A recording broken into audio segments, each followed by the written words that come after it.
E bom, o Internacional que perdeu por 2-1 para a equipe do Vasco da Gama, e dentro da zona mista do Internacional a gente teve muitas situações. Primeiro, o Johan se emocionando e até chorando, falando sobre o retorno ao estádio Beira-Rio, mas também sobre as críticas que vem recebendo.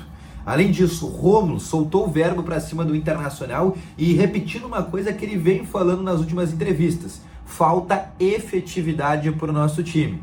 Mas além disso, também outros jogadores pararam para falar, como o Lucas Drummond, Wesley e também a coletiva do técnico Eduardo Cudê, que não foi nada boa, não estão completamente fora da realidade. Então, só antes de começar esse vídeo com novas informações, roda a vinheta.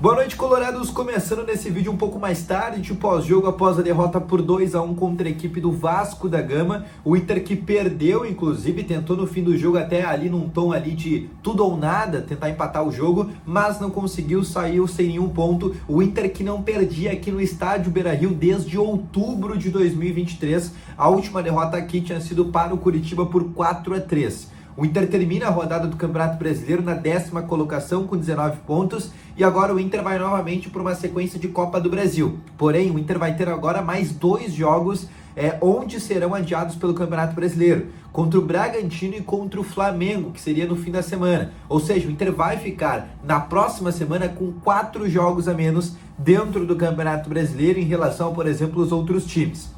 Só antes de começar esse vídeo, continuar também, não esquece, deixa o teu gostei, te inscreve no canal para continuar recebendo mais informações como essa aqui do Internacional e também ativa o sininho de notificações. Assim, sempre que tiver vídeo novo, teu celular vai ser sempre notificado, tá bom? Vamos começando então aqui com as principais informações. E eu quero falar exatamente, ou começar falando sobre a entrevista do técnico Eduardo Cudê. Novamente, num tom completamente fora da realidade. Por quê? O Cudê, repetidas vezes, ele vem fazendo coletivas dizendo que, por exemplo, ele não é ele que escala o time, que, por exemplo, ele, devido ao desgaste físico, ele está sempre perguntando para os médicos, para os fisiologistas, quem está à disposição, e para essa partida isso aconteceu, porque o Inter sai com uma escalação com o Lucas Drummond e Johan.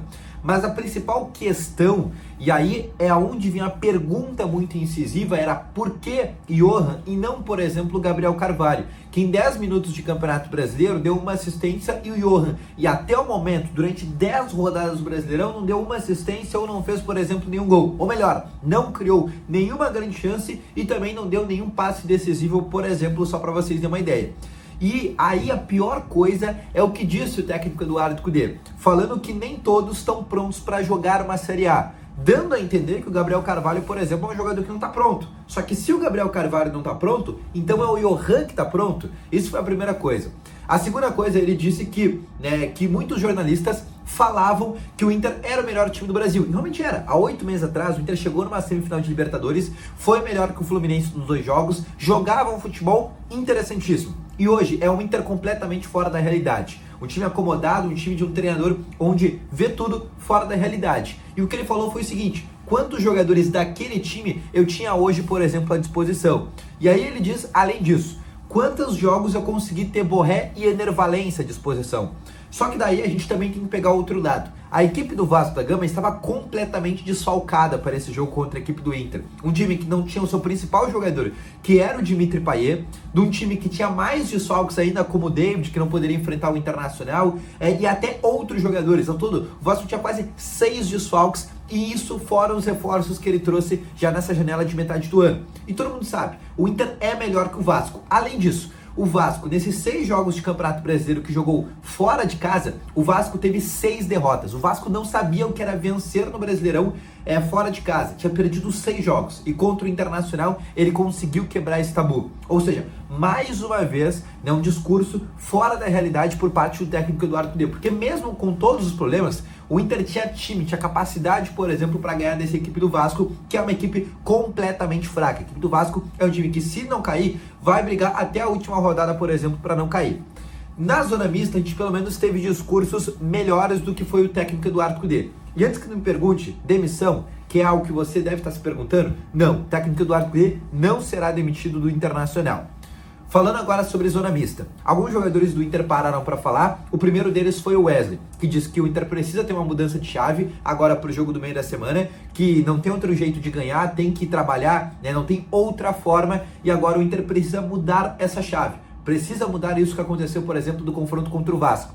Falou também sobre o estádio Beira-Rio, que era muito importante retornar ao Beira-Rio, que é algo que eles usam muito ao seu favor. Posteriormente a isso, o Johan parou para falar, e aí foi muito legal de perceber, inclusive o Johan, porque a gente perguntou para ele sobre as críticas que ele vem recebendo. E ele disse que tem convicção no trabalho dele, que não escuta muita opinião alheia e foca no dele, e ele acredita que ele tem convicção para jogar no Internacional. Falou também sobre o estádio Beira-Rio ser algo que ajuda muito eles. Todo mundo sabe que o Johan é um cara que é identificado, é colorado, falou isso na sua chegada. Todo mundo sabe dessa situação, um cara que jogou inclusive na base do Inter quando era na infância, mas ele se emocionou. E essa emoção foi principalmente depois ali das críticas, né? Porque, querendo ou não, o Johan, jogando bem ou jogando mal, é um cara que vem recebendo muitas críticas, até porque não vem entregando, e ele se emocionou em dado momento que ele estava dando a coletiva pra gente. Não chegou a chorar, mas chegou a lacrimejar, chegou a se emocionar em certo tom, até teve, né, que, por exemplo, arrumar assim a questão do seu olho, porque estava muito emocionado, e ele, no misto ali de falar sobre as críticas, mas também sobre tudo o que aconteceu aqui no Rio Grande do Sul. Outro que parou para falar é o Rômulo, e o Rômulo foi muito enfático, inclusive não tô até de soltar o verbo, dizendo, olha, eu já venho falando isso há muito tempo, eu tô sempre falando isso, e a gente tem que continuar batendo nessa tecla que o nosso time está pecando em efetividade. O nosso time não é efetivo, segundo o Rômulo, que é um jogador que inclusive hoje foi novamente titular do Internacional, e ele diz que o Inter precisa melhorar essa situação. Inclusive, dando a entender, inclusive, que o trabalho técnico do Eduardo Cudê precisa melhorar isso e não vem melhorando nos últimos jogos. Além disso, outro jogador que parou para falar, Lucas Drummond. E aí ele trouxe um bastidor bem interessante, falando sobre a saída dele no intervalo. A gente perguntou, Lucas, por que tu saiu no intervalo? O que o técnico Eduardo Cudê esclareceu de por que ele te tirou? E ele disse naquele momento que o Cudê tirou ele porque ele queria, no caso o Cudê, queria um atacante mais móvel, um atacante mais de velocidade, mobilidade. E esse não era, por exemplo, a principal característica do Lucas Drummond, que daí já foi um completo erro também do técnico Eduardo Cudê, né? Já era um erro eles saíram com o próprio Lucas e ainda tirá-lo no intervalo, fazendo inclusive uma boa partida. O Lucas fazia uma boa partida e era um jogador de pivô. Se tu vai tirar o Lucas, tu coloca então o Lucas Casalário, e não, por exemplo, um atacante móvel que era o Wesley, que não é o cacoete dele, por exemplo, jogar ali como um atacante, jogando ali na frente ou no centro. É um cara de lado de campo. Mas enfim, o Lucas também falou sobre essa subida dele do profissional. Ele disse que está se adaptando ainda, disse que está aprendendo com muitos jogadores, mas que ainda é todo um processo. Querendo ou não, o Lucas, não vou dizer que queimou etapas, mas o Lucas subiu o profissional de maneira muito brusca. E por incrível que pareça, vem dando conta do recado. Hoje, o primeiro tempo do Lucas Drummond foi muito interessante. Novamente, ele participou de jogadas, não errou tantas coisas. É um cara bem honesto, que na minha visão, em relação ao segundo tempo do próprio Lucas Casalário, o Lucas Drummond foi melhor que o Lucas Casalário, por exemplo, no dia de hoje. A gente sabe, tem bastidores. O Lucas Casalário continua machucado. Ele tem uma lesão, o Inter não está tratando essa lesão do Lucas Casalário porque não há tempo, e se tiver que tratar, ele vai ter que parar. Por isso que o Inter ainda não cuidou, por exemplo, do Lucas Casalário, mas o fato é, o Inter se reapresenta amanhã, 13h30 da tarde, porque na quarta-feira já tem jogo contra o Juventude, jogo importantíssimo do Inter pela terceira fase da Copa do Brasil, tá bom? Então esse foi o vídeo, espero que tenha gostado, deixa o teu gostei, te inscreve, deixa também aí o sininho de notificações, deixa o teu comentário também aqui sobre a sua opinião, logo mais eu volto com novas informações, valeu, falou e fui!